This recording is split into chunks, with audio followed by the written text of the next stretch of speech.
Why do we keep doing that? No, like seriously, why do we keep doing that? Yesterday, I took Mocha for her annual vet appointment. She's an older girl now. She's 12. And there's a possibility that we'll still have her around for another 4 to 6 years. But, she's an older girl and she's got certain things that are more difficult for her now. It's funny to watch because, um, when she was a pup, she had an older half sister that the caregiver that came over to take care of my then wife's mom had, and she would bring with her. And Mocha was just rampant. She was just crazy. She would, pounce her constantly. And eventually her older, like you said, half sister would eventually just get tired of her and just kind of trounce her down on the ground. Um, I mean, it was cute, it was funny, but it was also you could understand the annoyment from it. Now things have changed to the other end of the spectrum. Now Mocha is the one that when the little pup that lives up the street wants to, dance around and pounce and Mocha will kind of put up with it for a while and then just kind of, puts the kibosh on it, right? Um, and as we were there, I was seeing something in Mocha that is so true for how I know I live my life. I'm sure you probably do too.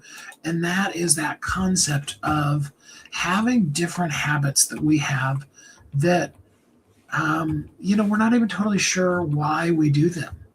Um, you know, for Mocha especially, she loves people. All right. I mean, just absolutely adores being around people, would do anything for it. But yet, when you take her out into public, she doesn't really want to stay still. She doesn't really want to stay there and hang out and wait for, like, for example, the one little, I don't know, do you call them nurses at Veteran? The lady that was working at the front desk that weighed Mocha and then took her into the room. She was all excited then and was just like, oh, yeah, I'll follow this lady everywhere. And then, of course, that lady went to go get the doctor. And it was just Mocha and I in the room. And, at first, Mocha's totally cool. She's like, here, pet my skull, rub my belly, all the typical Mocha things. And then something interesting happened because then she was like, okay, I'm done. I'm just ready to leave. Liz, glad to have you here with us. And no matter what I did, picked her up, petted her, any of those kind of things, she was just done. And it kind of created a little bit, not a bad case, but a little bit of anxiety with her. She was like walking around the room, pacing around, kind of whimpering at the door and scratching at this door and scratching at that door. And just absolutely no patience at all. She's a dog. They don't really understand things, and I totally got it. And it was sad and cute and cute and cute, because she's totally adorable.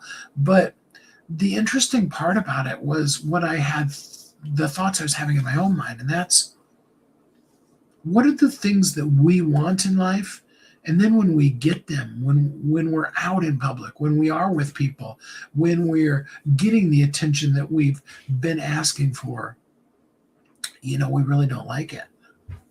Or, and whatever that might be. It might be you want to, drink more water, but you still drink soda. You want to, eat less food, but you still like big meals. It might be you want to, exercise every day, and yet some days you just don't feel up to it. It might be that you want to go live on social media, however many, every day like I do, or, a couple times a week or whatever, and you just don't. There are also things that, we do that we're like, oh man, I need to stop doing that.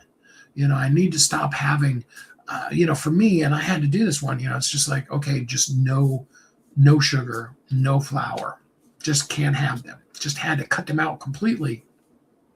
And though there's still some things that I need to do on my health journey, I had to get to the place where I had to ask myself, why do you do that?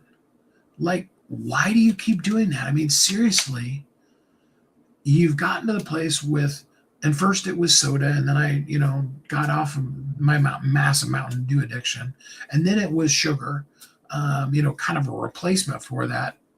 Probably not better, possibly even worse, you know. And eventually, you have to look at that and go, why do I keep doing that? I mean, I had to do that in my own life. And I was thinking about that today, and I was just thinking, that could be a really great discussion for us. I'd love to hear back from you. What are the kind of things that you do that you ask yourself, why do I keep doing that? And maybe even, if you're bold enough, maybe even, why do you keep doing it? Like, seriously, why do we keep doing that? I don't have the solutions for you completely, but I'm here with you, doing things on my side of the fence too, that I keep asking myself, why do I keep doing that? And I would love to hopefully offer you some of the comfort that, unfortunately, in Mocha's situation, she was just not getting her way, and wasn't really wanting anything else. Hopefully I can give you some comfort, and maybe together we can all look at our whys and do a little better. So let me know, why do we keep doing that?